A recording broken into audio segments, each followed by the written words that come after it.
Warning: due to the use of power tools, this project is to be done by mature audiences only or done under adult supervision. Hello, and welcome to the Diecast Dad.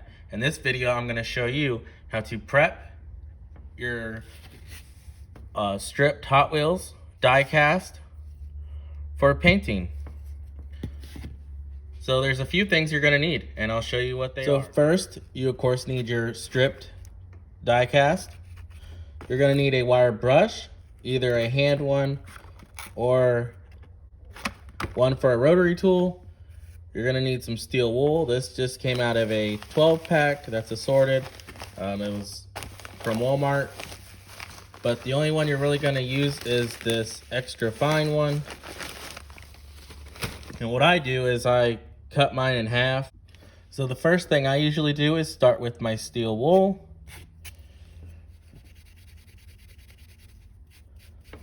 You'll see how it cleans it up.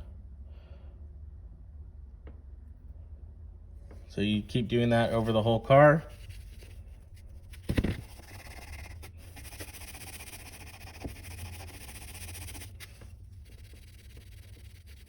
And we do this so our paint will stick to the body better. Because if it has all this gunk on there, it won't stay on. It will chip away. And we want to have a nice car. So for instance, let's say you have a car that has some crevices. This is where the hand brush will come in.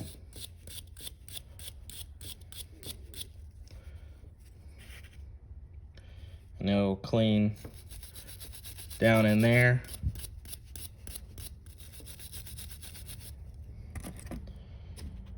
But if you want, you can always use a rotary tool as well. But I'll go ahead and use the rotary brush and I'll show you that. Okay, so I got the rotary tool plugged in. And before we use it, I recommend and highly suggest that you wear some safety glasses, as things can, like little paint chips can fly up off the car, and sometimes these bristles can become loose and they'll fly up and you could get them in your eye, and we don't want that. So I just am going to use this on the lowest setting with this brush. I've also used this one in a last video. They both work about the same. This one you're just able to get down in the crevices. So we're going to turn it on.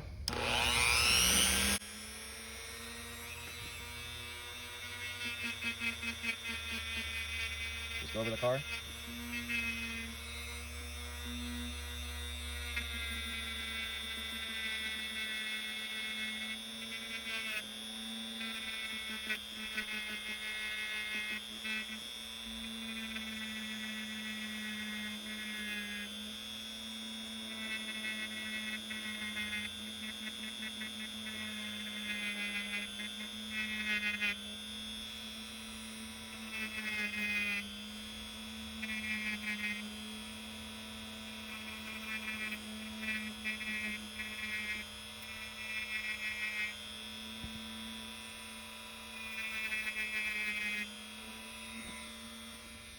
So now that we got our car all cleaned up, it would be ready for paint. You could just spray a candy paint right over this and it will give it that Spectra Flame classic red line look.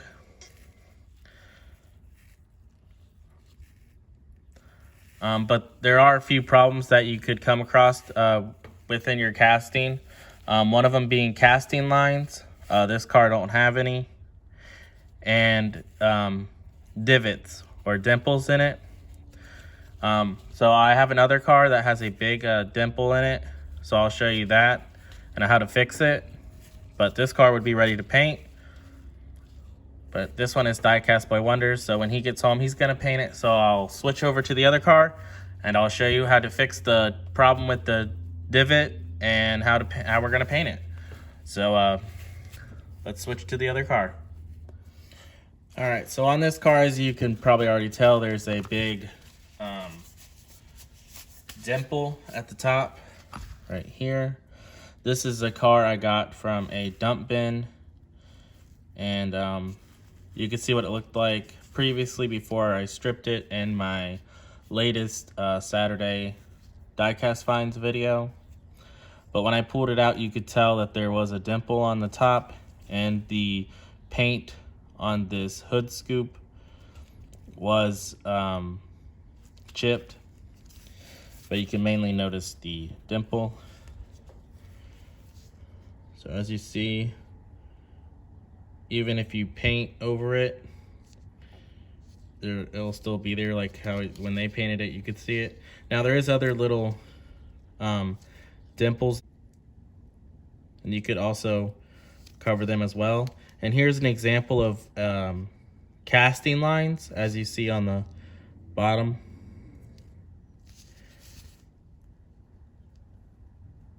So you'd want to get a file and file them down. I don't have a file that's actually flat.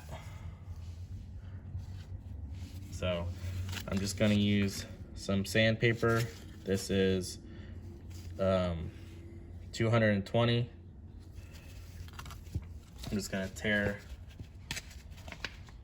a piece off. And I'm just gonna wet sand it. So I got the sandpaper wet. And we're just gonna lightly sand. We're not gonna press hard.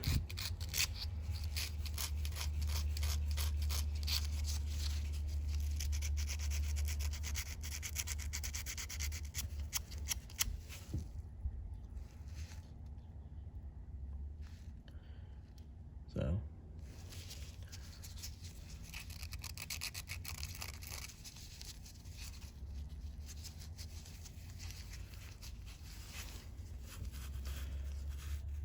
we're just gonna run it across the bottom.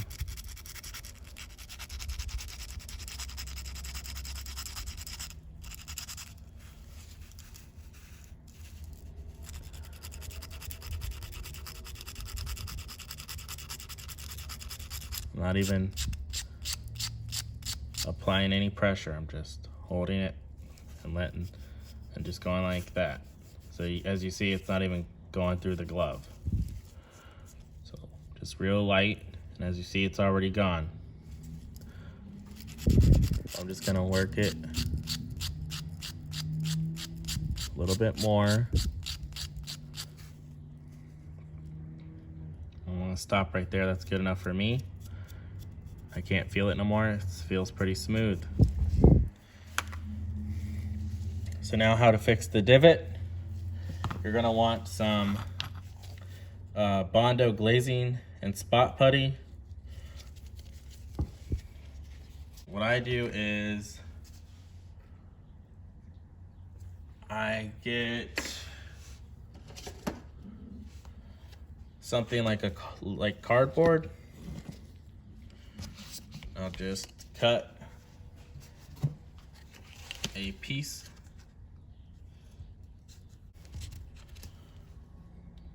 like so, and then I'll just take it and put some on the stick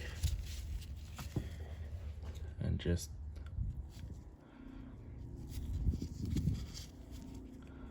I don't want too much on there. You're gonna sand it back off, but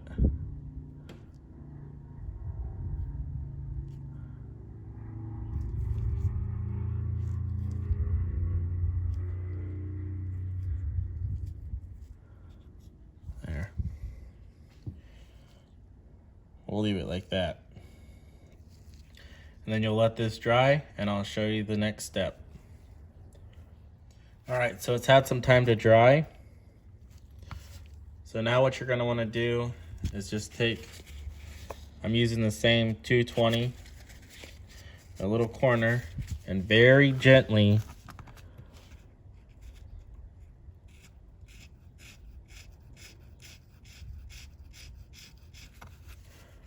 run it over.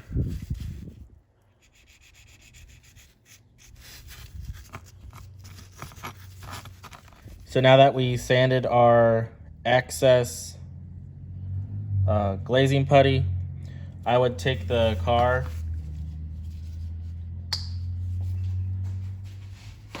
and clean it again with the alcohol. I'm actually gonna take my gloves off because they do have some of the glazing putty on them. But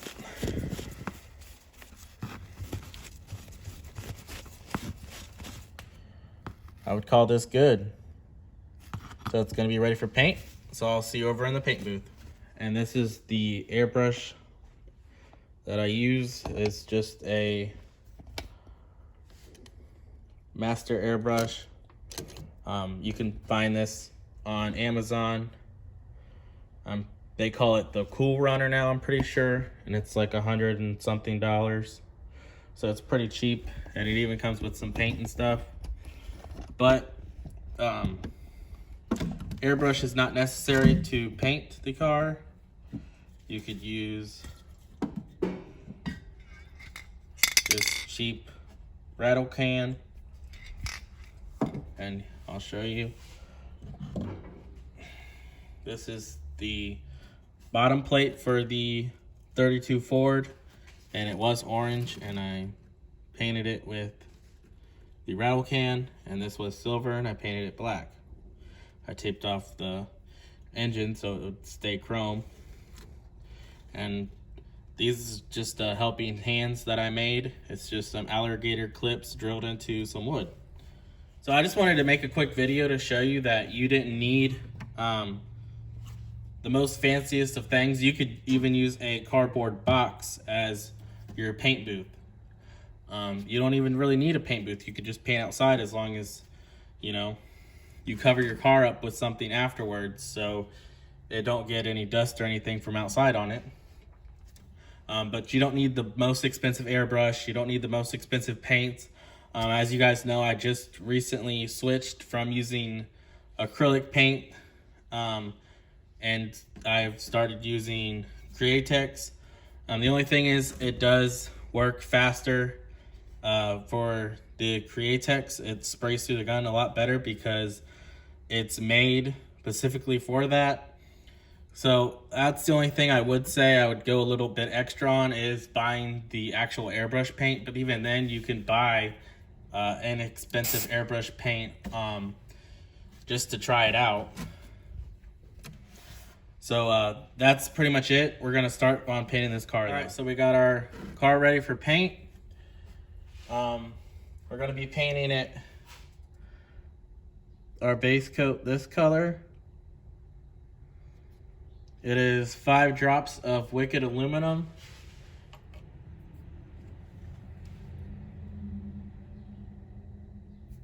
And 3 drops of Pearl Satin Gold. I just wanted to see what that color would look like. We're just gonna spray even coats down. I did tape off the blower because I want that to be chrome. And this is has like a metal flake in it. So we're gonna start painting now.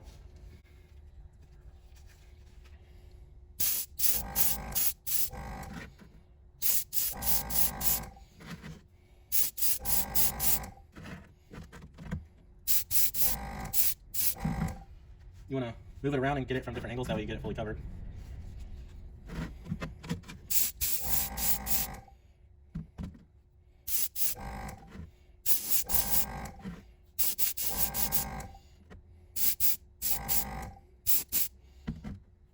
So we're going to let this dry, and we'll come back and do our second coat.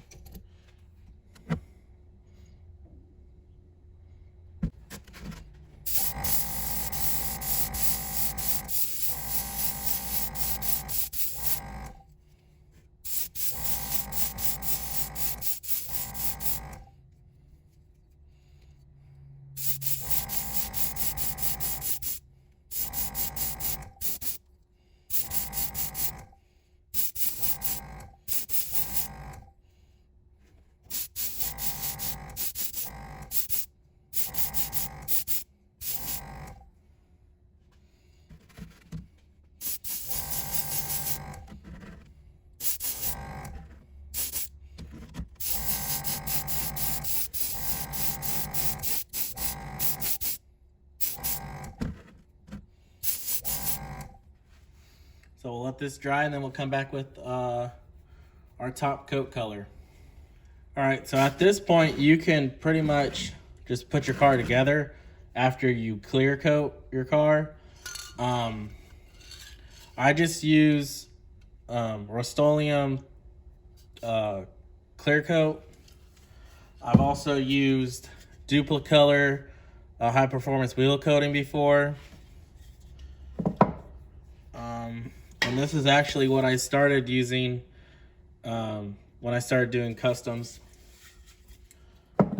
So you don't need anything fancy, but if you want your car to last, and if you have a kid that's gonna play with it, like my kid likes to play with his customs, I would recommend getting a automotive clear. That way it has a hardener and it'll stay on there a little bit better. So here's our color. We're gonna spray over this. It's just some candy colors that I mixed up. And like I said, you could clear this and put this together and it would be done. I'm just merely experimenting at this point, and that's what's fun about doing these cars. You can do whatever you want to them and make them how you want. So enjoy the rest of the video. We're gonna start painting this candy color over it.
There you go, guys. That's how you prep and paint your Hot Wheels. Thank you guys for watching, and I'll catch you guys on the next video. See ya.